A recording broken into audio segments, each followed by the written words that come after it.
your host, Christine Marie Mason, yogi, author, mama, founder, someone who's interested in how we wake up together and find more freedom. This is the Rose Woman podcast, where each week we offer something that takes us from taboo to liberation. And today we are liberating ourselves from family stories.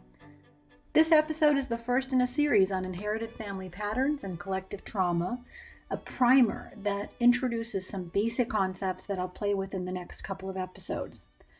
I'm summarizing from my own training and experience working in the transformative justice program in California's prisons, working on the inherited stories women carry through Rosebud Woman, and the profound and life-changing work of my teacher for many years, Thomas Heubl, as well as the great mystics of all the ages.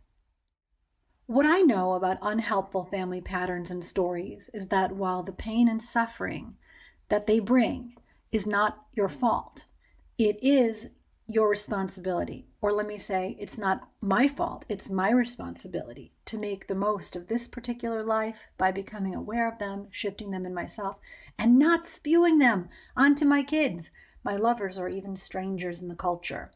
Whatever's going on inside of us, that's what manifests in the systems and institutions we create.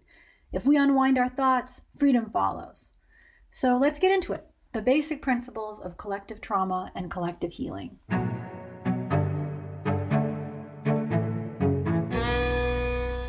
Trauma, or wound in Greek, happens when cultural, family, and individual experiences overwhelm our nervous system, when things are just too much to take. It's not inherent in any one experience, but in the response to the experience, and those responses differ based on individual or collective coping mechanisms and skill sets, experiences, and even epigenetic inheritances. What I mean is that, for example, with grief, if I know how to process grief, great. If I have a religious or a cultural method of processing grief, then I'm more likely to get through it pretty easily. But if there's no framework into process grief, I might stuff that down in my body and then live with the aftermath for years. So that's what I mean by responses can differ. And then trauma, it can appear at the individual level, like I have a car accident. But that car accident could be individually processed, cleanly felt and processed, or it could be stuffed down in my body. And like I have a whiplash and then I carry that memory in my body forever. But many traumas, in fact, I would say all traumas on some level, aren't unique to individuals, but shared human experiences. Things like war, cultural oppression, racial injustice, violence, dislocation, and scarcity. These all live in the collective frame. While they happen in the individual body, they also happen in the space between us and in the culture. So do healthy things in healthy societies like safety and belonging and abundance. Those experiences also live in the individual and in the collective. But I would say that even things that appear as individual experiences can be seen through a collective lens or a system lens. So let's go take the example of the individual trauma of being the direct victim of a crime. Like my family, my mom was killed, and you would think that it would just be about our family, her as the victim, and then the person who was the perpetrator. But you can look through this through the complex dimensions of a society that produces criminals. And you can look at how the crime doesn't just affect the victim and the victim's immediate family, but all of their relations, and how when something like that happens, the contractions in the individual people then result in larger systems that are built to keep people safe. That a crime done to one individual expands and impacts the way our security systems work and our police forces work, etc. It also affects all the criminals' relations in subtle and direct ways. Like, if somebody goes to prison, they leave behind children who are then abandoned, and then there's a whole sort of network effect of that abandonment on those kids.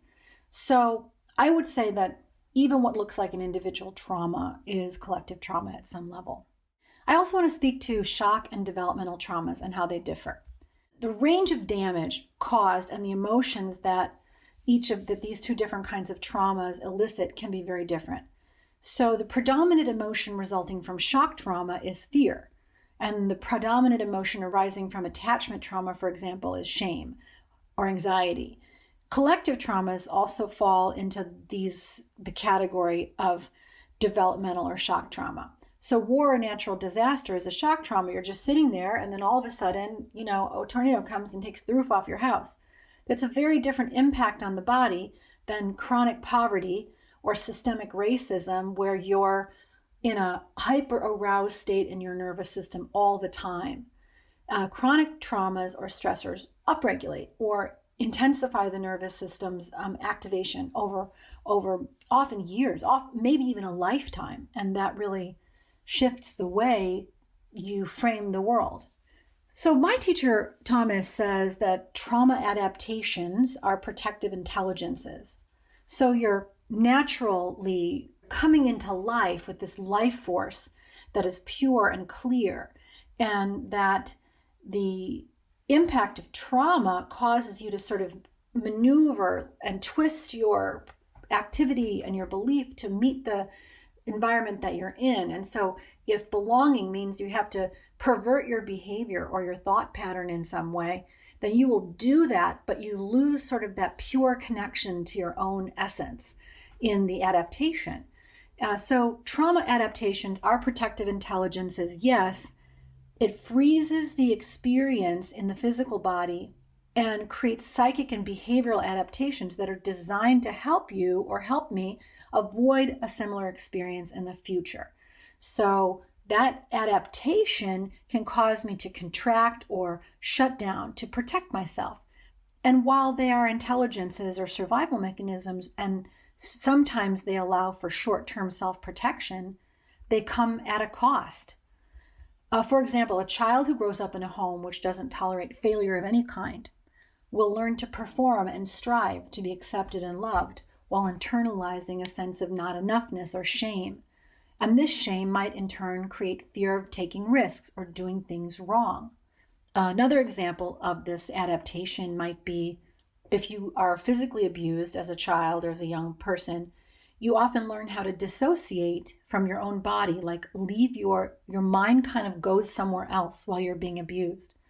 And so if it's too much overwhelm to feel in the body during the time of when the abuse is happening, you just kind of check out, which later in life can turn into not being able to feel their body even when harm is no longer happening. We can see how the initial adaptation was a short-term intelligence, escape the pain, escape the abuse, but long-term it becomes unhelpful for self-contact. A part of the person is then fragmented off and living in the past. New experiences that come that remind them of that will hit that trauma and bounce off of that old place, intensifying or triggering old experiences, which can intensify all of these trauma-related sufferings. And you know what I was saying in the introduction, trauma-related suffering is contagious. Not only is it happening in your mind, your body, your spirit, in your relationships, and the culture, not only is it living inside of us as individuals, it's sitting in the field between us. It goes across time and space, and it's passed between generations. So what is not healed in one generation is passed on as energetic imprints, behavioral modeling, and the repetition of traumatizing acts. And this sort of experience of trauma becomes normalized over time. That's just the way humans are. That's just the way we are. Thomas has a great line. He says, unprocessed trauma is a reality distortion field. That trauma that's not integrated takes people out of the present. A part of us still is in the past, on a time delay. We literally have trouble seeing things as they are in the now, or processing information in the clarity of the current moment, because we are seeing it through the biased lens of our accumulated adaptations. And these adaptations, these reactions, these trigger responses affect all of our relationships. So if I'm carrying a trauma, I visit it on everyone I relate to and on the collective. And if traumatized people are in power, they are designing systems to protect themselves from their original trauma. And many, many violences are reenactments of this. Jacques Verdun, who founded the Inside Out Prison Project that I was part of in the California State Prisons, teaches that hurt people, and healed people, and You know what that says to me? That each of us is incredibly powerful in our ability to transform the world's current response mechanisms by doing the healing work in ourselves and in our group, families, and communities. So the good news is that healing is also collective. There remains a part of us that was never affected by the trauma, a part that is always striving toward growth in the same way plants always turn toward sunlight. Well, some plants, like sunflowers, do you know that they're heliotropic? Helio, sun, tropic to turn. So, let us turn toward the light. It's springtime here, so, feeling into that. No matter the circumstances, I believe that people and systems can heal and can become whole and integrated again. And most importantly, this can be done together as a collective in an exponential one-to-many manner. Thomas says this, everybody I know who sees effective work happening in the world, we don't have to do it alone. We don't have to heal alone. We don't have to build the garden alone. We don't have to build the company alone. And in our pain and suffering, we don't have to isolate. So let's switch gears a little bit and talk about what healing involves. First of all, healing involves cultivating our own ability to be present. When we come into our full experience of our mind, our heart, and body, and learn how to stay present within ourselves while attuning to others, we're making a huge step in the direction of collective healing. For most people, this is done by learning to rest inside ourselves. That may sound easy to people who haven't carried a lot of trauma, but for a lot of people, resting inside yourself is not within reach on many days. It's you're anxious, you're shaky, can't get your breath. So through contemplative practices, whether they're from Eastern or Western spiritual traditions, walking in the woods, praying, being quiet, making music, doing mantra, just being still in yourself and feeling your body, you can get an insight into who you really are. A part of consciousness, a part of spirit, someone who exists beyond the personality and the identity and beyond the body. Thomas says he calls it resting in the inner space. It helps us to not over-identify with the trauma or to dissociate from it. Being able to feel your body, feel your emotions, and notice your thoughts and bring them into synchronization helps us stay present in our own experience. And then we practice staying with our mind, our body, our spirit, and then staying aware of ourselves as we listen to someone else.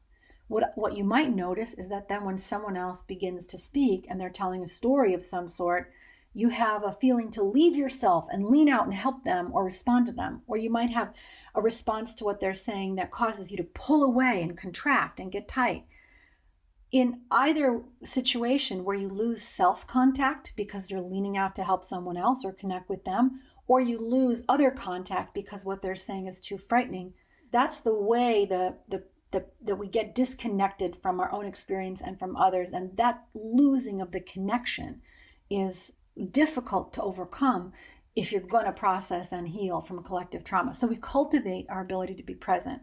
I do have one caveat that in some cases, studies have shown that if you have a pre-verbal attachment trauma, like when you were really, really little before you could talk, then sometimes meditating and things like that can be contraindicated. But for most people, meditating and being in the stillness of your inner self and finding a way to rest there is really vital for identifying what's going on in the noisy monkey mind personality layer and what is your true, pure, and untouched essence.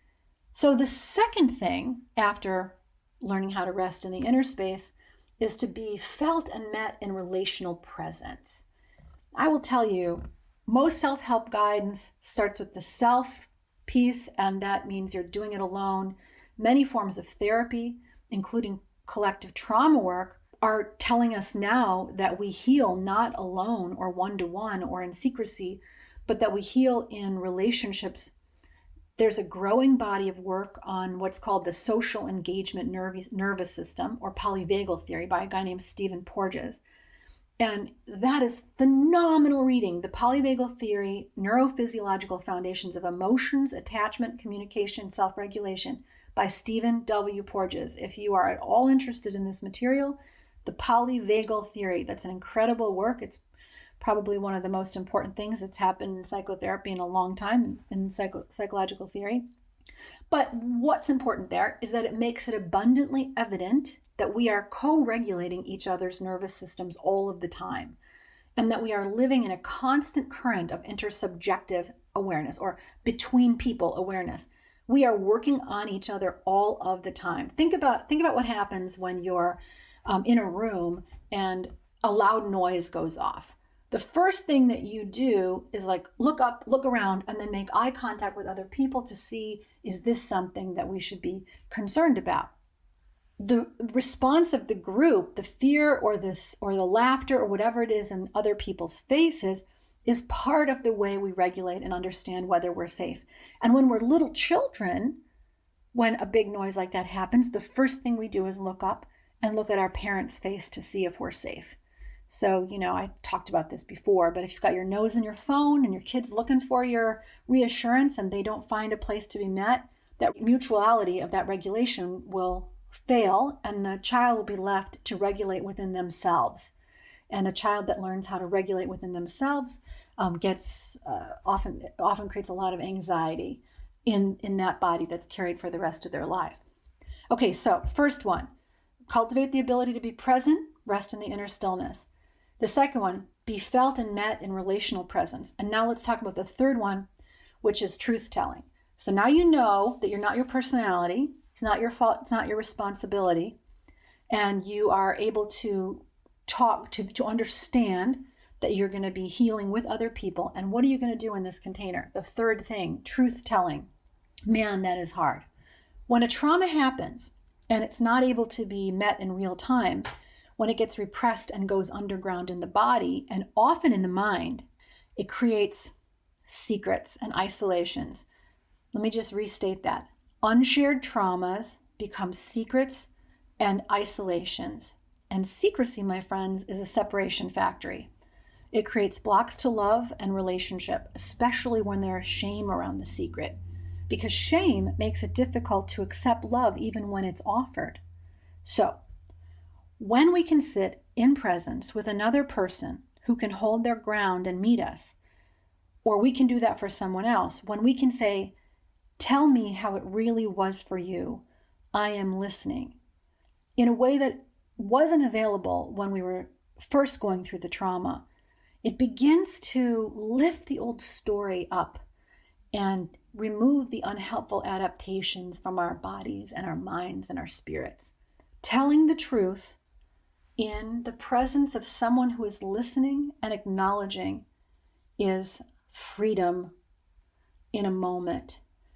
Because telling non-truth will get the nervous system aroused in particular ways. Pretending that everything's fine when it's not gets the nervous system aroused. These are even measurable. Think of a lie detector. But the movement of healing through truth-telling is the opposite. It calms the nervous system. You can feel this in a room when someone says something that's true, or in a relationship when instead of defending or blaming, someone says what's really true for them. Telling the truth in and of itself is a spiritual and psychobiological healing practice. So those three things are good places to start: learning how to sit and rest in our inner space, being felt and met in relational presence with a group of people, or even a couple of people who are interested in helping each other unwind stories. This is amazing when it can be done with siblings. And truth-telling. So when we sit in this presence, we tell our truths to one another, we gradually dissolve these no longer helpful adaptations to trauma, and we allow more presence and vitality to flow through us, which allows us to see the world as it is now. Because once we remove the fog of our trauma filters, we can be responding from what's happening now, not from old stories of the way things are. Now, I want to talk a little bit before, as we're kind of closing down this section, about exponential processes. That's like when you're first 1 to the 10th power or whatever, where one action creates a disproportionate ripple effect. So I've been a part of a lot of big group processes. And when a facilitator picks somebody in the audience and they stand up and they do like really, really strong work in front of the group, like say there's 150 people witnessing a process, it's not just that one person who's getting healed. Other observers who resonate with the person's trauma that's sharing are able to heal simultaneously. So just like an individual can gain healing by releasing tensions in their nervous system through being heard, a coherent group of individuals form a kind of collective nervous system that allows material that sits in the collective to express itself and be released. So, for example, Thomas does a lot of work with Nazi Germany, and they'll bring a whole group of people together, and they will discuss. They'll bring out, one person will stand out and bring out how the story of Nazism lives in the family line, and anybody else in the room that holds that narrative in their body will respond and see what's similar, what is shared, and will be healed at the same time. When a group gets together and they can't work on something, like, for example, I do a lot of groups with women's stories that are carried across the generations, and some women are so entrained in the cultural overview of what it means to be female that they have sided with the oppressing culture, or they can't even go through that feeling tone yet and unwind some of those stories. But some can. We've tried to sit with the story of slavery in America, for example, and everybody wanted to talk about everything but that story, because that story is very, very hard to acknowledge. It's very interesting to see when one particular process is getting worked well and what processes are not yet ready to be healed or are not able to be healed. What's exciting to me about the idea of exponential process is that it doesn't mean that 7 billion people have to do it one-on-one. The nonlinear nature of collective trauma work opens up the possibility that we can heal at scale, that we can have a simultaneous collective awakening. Whether it's genocide or slavery or climate dislocation, if we are going to work with experiences that sit in the fabric of society, we can do it together. I was telling you a little bit about what happens when somebody stands up in a room, like in a group, and does a group process. And I want to just talk about kind of what is going on there. Like, that facilitator is not doing voodoo magic. They are trained to stay in their presence and power and their peace and presence and power, receive the truth from another person, and then meet it with compassion. So the energetic impact of traumas do become visible in the body to a trained observer. For example, you might see someone who has skeletal or muscular contractions and adaptations, like parts of their body that are not energized or have no chi moving through them.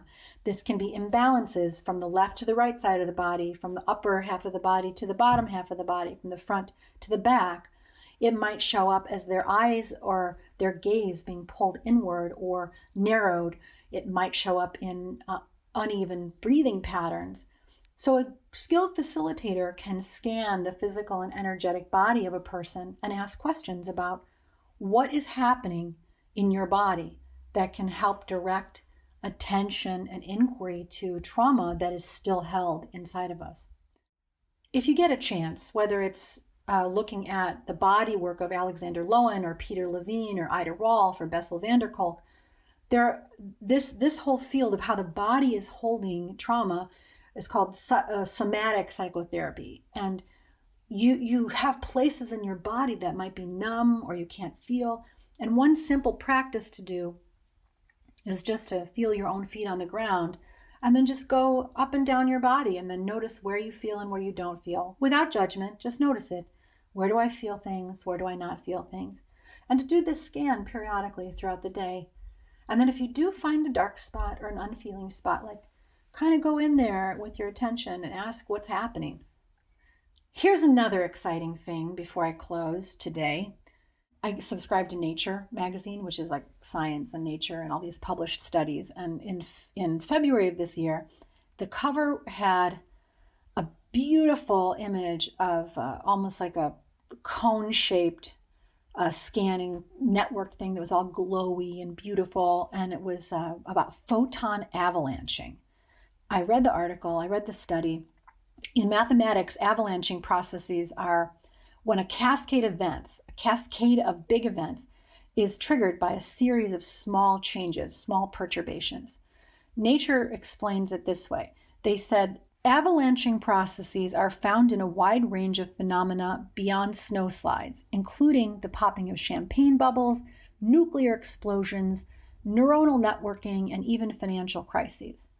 Avalanching is an extreme example of a nonlinear process in which a change in input or excitation leads to a disproportionate, often disproportionately large, change in output signal. Okay, so avalanche, small thing happens, huge impact, kind of like grows and expands on itself. In photon avalanches, in their cover story, when a crystal absorbs a single photon, many more photons are emitted than the one it absorbed. It multiplies. And nature says this about photon avalanches. The absorption of just a single photon leads not only to a large number of emitted photons, but also to a surprising property. The emitted photons are upconverted, each one higher in energy, that is bluer in color, than the single absorbed photon initially. Okay, come on. The poet scientist in me loves this, because one particle of light goes in and multiplies and uplevels and spreads the light until the edges of a thing are glowing impossibly bright. One light, then all light. That's amazing. And that's what I think is happening in the collective healing container. It's like a crystal that magnifies and upconverts the light and spreads it rapidly to others. I theorize that because consciousness is not local, that when you or me absorb a concept wholly and understand why it matters, that we transmit it rapidly to others in the field, even without saying it with words. And I don't think it's just collective healing that works this way. I think social change is an avalanche phenomenon. Universal love is an avalanche phenomenon. Forgiveness is an avalanche phenomenon. And even in the work that I did when I was writing my book on social justice movements, small changes spark large and planetary movements. So just begin where you are. Is there a story or multiple stories that live in your family that are available for transformation? Thank you for joining me today on this introduction to collective trauma. Here's a question for you. What is one family or cultural story that you are holding that it would be helpful to let go of? One story that you are holding that it would be helpful to let go of. If I was to sit down with you and stay in my presence and listen to you, tell me how it was for you so that you could get it out of your system, pass the energy through, and feel a release that let you be more free, what story would you tell me? You can reach me on Instagram at rosebudwoman or at the.rose.woman. And if you like this episode, do me a favor and pause, copy the link, and text it right now to someone who would benefit from it. And check the show notes for links to great books and articles so that you can learn more. This is a massive and important topic for the whole world. See you next time on The Rose Woman.